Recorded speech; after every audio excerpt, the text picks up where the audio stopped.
What's great about the 5600 is that it punches a lot above its weight, and I wanted to pair it with a motherboard that also does the same. On one hand, I could have gone with something that's bottom of the barrel like the ASRock A520M HDV, but I realized the ASRock B550M Pro 4 makes a whole lot more sense. It is quite well featured for an affordable motherboard that goes for just under $100. It has a decent 8-phase VRM, a good rear I/O, including a Type-C port, and a hi-fi audio controller. It's also a B550 board, which means better compatibility, PCIe 4.0 support, and faster RAM support.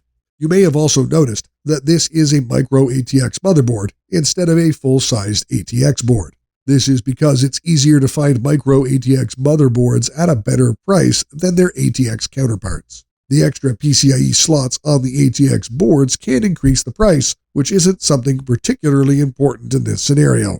Going with a smaller motherboard means that we can also go with a smaller MicroATX case. There are plenty of great MicroATX cases, but for me, the Deepcool MATREXX 40 stood out as the best option.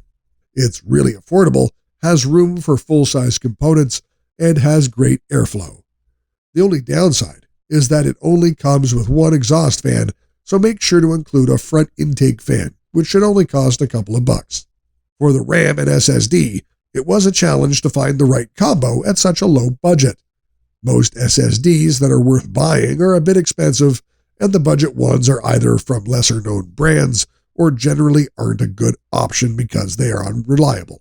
Thankfully, I have a secret weapon, the TEAMGROUP MP33.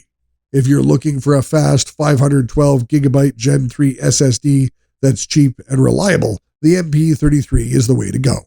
It's the absolute basic SSD that I recommend anyone to go for that's fast and has room for a decent-sized game library. Same goes for the RAM. The Corsair Vengeance LPX 16GB kit is the RAM kit I recommend as a bare minimum. There are cheaper kits, but their price to performance is terrible, and unlike this kit, they are much slower. This kit is at 3600 MHz with a CAS latency of 18 nanoseconds, which is important as Ryzen CPUs love memory speed.